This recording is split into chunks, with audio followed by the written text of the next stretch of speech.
Hi, this is Daniela Wolf with Bestie Life, the podcast, and this is your community to support you through the little and not so little events that make up your day-to-day life. From the I've got this moments to the I just can't moments. We are here to empower all women to find and develop the skills they need to find peace, balance, and the bliss in their busy.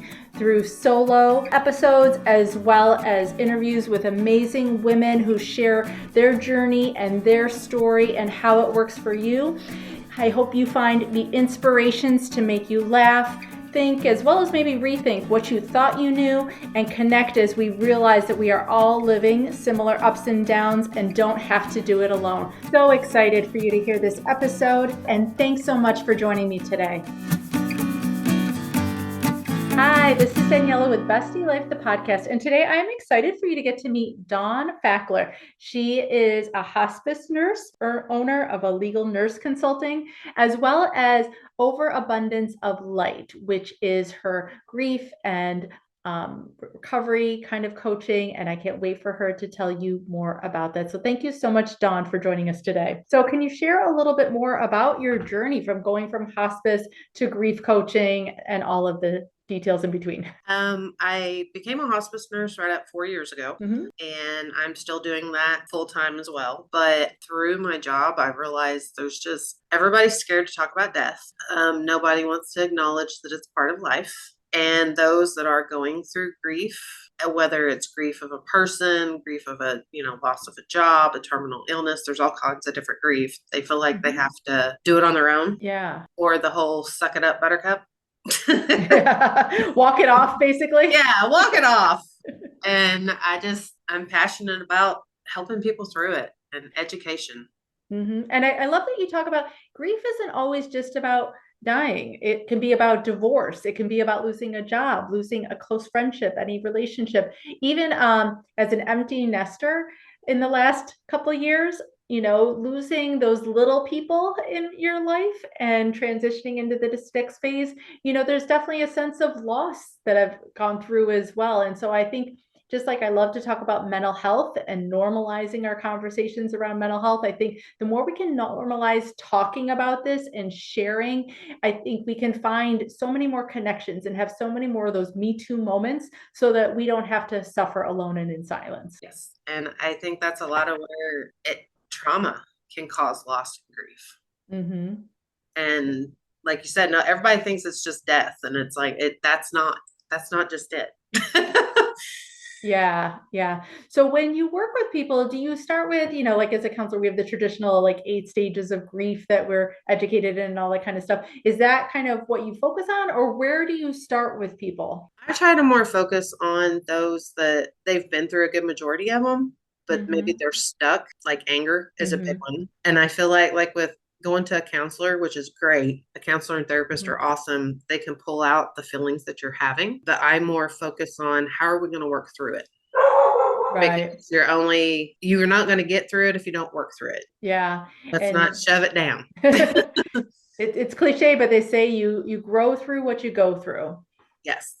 And so I like to, just give some clarity around what their grief is and let them know that it's okay to feel that, create a safe space and say, you can say whatever you want, whether it's a cuss word or a prayer. We can go either way, and you find your grief path, your grief journey.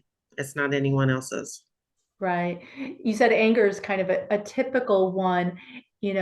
I think definitely because of that lack of control, I think is where a lot of that anger comes from. Grief doesn't typically happen in a planned, methodical, I want this to happen kind of way. No. And I feel like you can be pissed off. I am pissed off that my plans are not what I thought they were going to be. Right.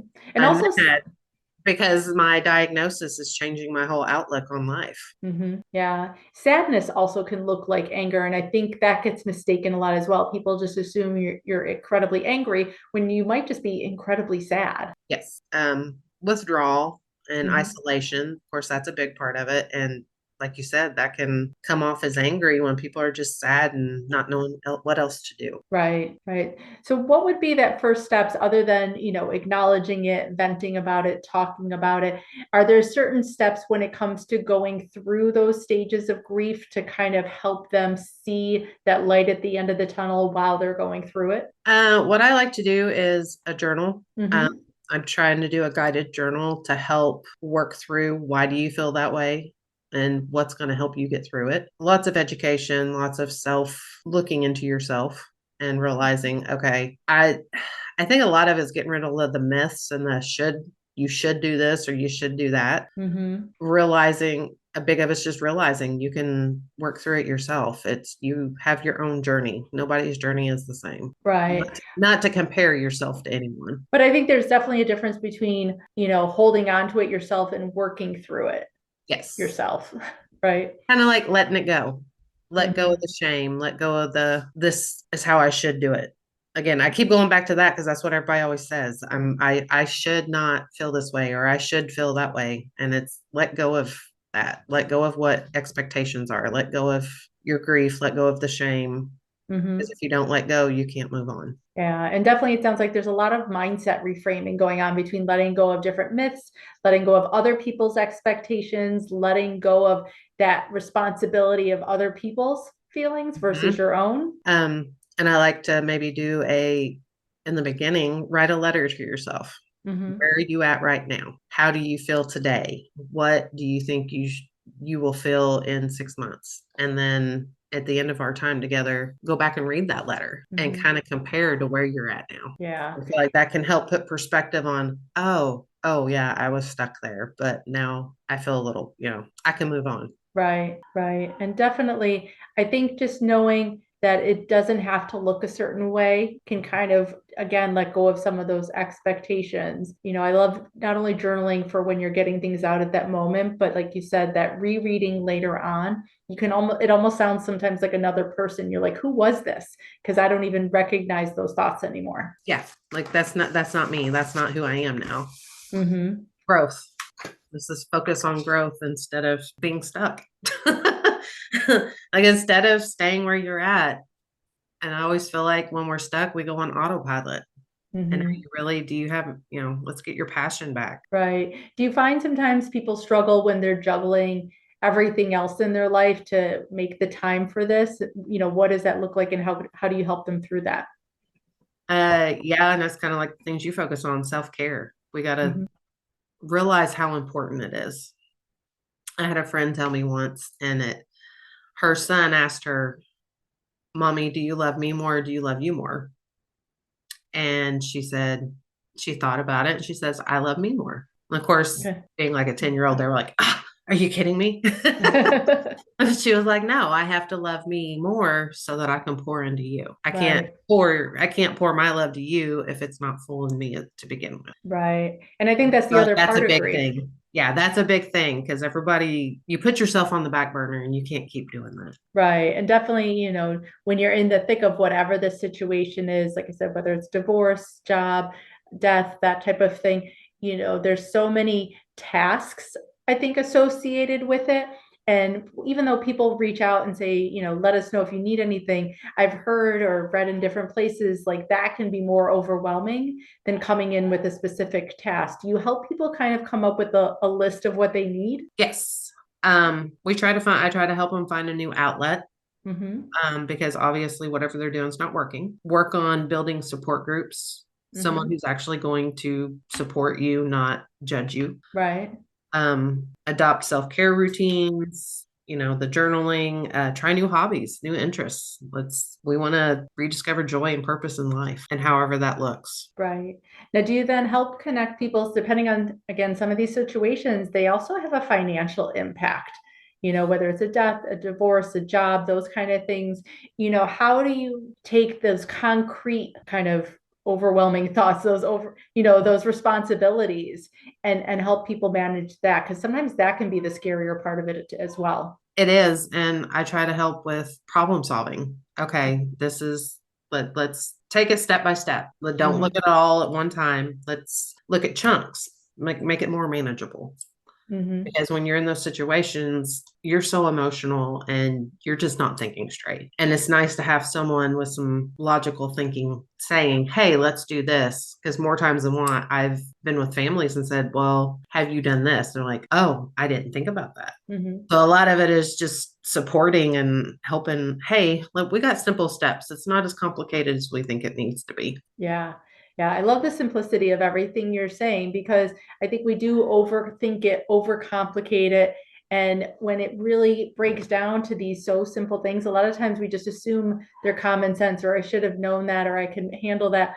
But I always tell kids, an analogy I use is, imagine you're trying to carry like a 20-pound bag of rice. Like, you could probably manage it, but if I came in and grabbed one corner, somebody else grabbed another corner, you still have the same 20-pound bag of rice, the same things you're carrying, but it's just a lighter lift. It's just a little bit easier. And that's why I love little kids, because they're so simple and just direct. And well, this is how I feel. This is why I feel this way. There is no should, shouldn't expectations. They just blurt it out with no filter. I feel like they actually get through things. That's why I'm like, kids are more resilient than we give them credit for. And I feel like those that we are honest, when we're honest with them and tell them what's going on, they actually learn how to deal with it better than those of us that try to push it down and ignore it. Right, right. As well as a lot of times, I can remember just learning from my kids when it came to their honesty, their vulnerability, their just willingness to be present in their feelings. Yeah. And that's what I said. I definitely am jealous of kids at times. Because can we just make it simple again? Exactly. Exactly. What are some of the practices you do for yourself on a daily basis? I'm working on that. I am part of a book study in the mornings. A group of women, we get together at 7 in the morning. So for 30 minutes, we read on the book and discuss it and explain how it's impacting us. Working on meditation. I do better with guided meditation. I'm not the greatest. Yeah. Because when I'm doing it by myself, my brain goes 100 different ways. Same. I need somebody to like focus me. Yeah. Yes. Focus me where I need to think or not think. Exercise is a big thing. I have gotten out of it, but I know when I exercised on a regular basis, my mental health was so much better. It was just, it got out that jitter and excite, all that extra energy from anxiety. Okay. Journaling. Like I said, all the things that I'm trying to implement with clients, I try to do myself and just find which works best. And that's the thing, there isn't going to be that one right way. It can be so personal. It can be different on each days. But the fact that there's always the consistency of these things, regardless of how long they are or what they look like, is where some of that transformation really happens. And I like that, like you said, I like the journaling or the letter writing, because then because working through grief, it's not like, oh, with weight loss, you have a tangible thing. Working through grief, you don't necessarily have the tangible, oh, I can see my difference in the mirror. Right. But you do have record of, oh, that's where I was in a dark place 6 months ago. And now, like you said, it's a totally different person. Yeah. I always love to ask my guests as well, when it comes to self-care, gratitude is an underutilized form of self-care, and I'm sure that plays into your own practice as well as that with your clients. Can you share a couple of things that you would say you're the most grateful for? I am actually grateful for the losses in my life, because they have taught me something every time. Okay. Like, no matter what happens, you can learn from it.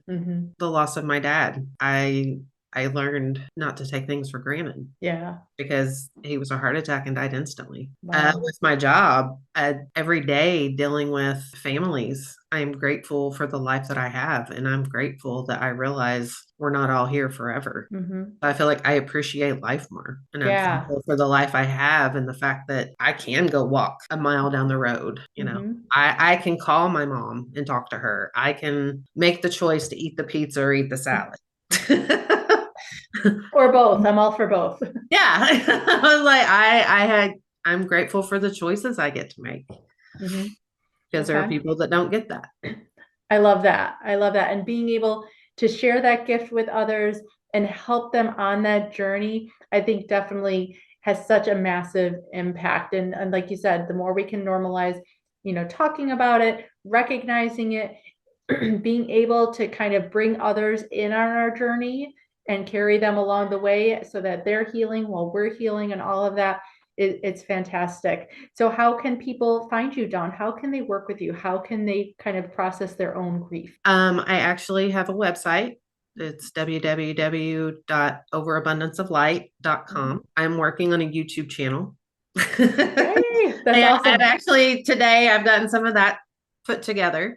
So if you go there, there's a button that says book a time with me, and it'll go on Calendly, and you get to book a time with me and we can talk and see what would work if we can work together. That's great. That's great. And all those links will be live in the show notes and everything. Thank you so much, Dawn, for having this conversation. Like I said, for bringing this to light, abundance of light, so that we can start to, again, stop hiding, stop trying to walk it off, pretend like we're fine. Back in COVID, we used to say it's okay to not be okay. And I think that just needs to continue as we go. So thank you so much for joining us today. Thanks for having me. Thanks so much again for joining me today. I hope you enjoyed this episode. Please let me know any questions or comments that you have. Also, if you can please leave an Apple 5-star review so that this episode can be shared with more women. There's 2 quotes that I love. Alone we may be strong, but together we are stronger, as well as when women support each other, incredible things happen. So let's be stronger and incredible together, as well as maybe just have some fun along the way. Thanks so much and talk to you soon. Bye.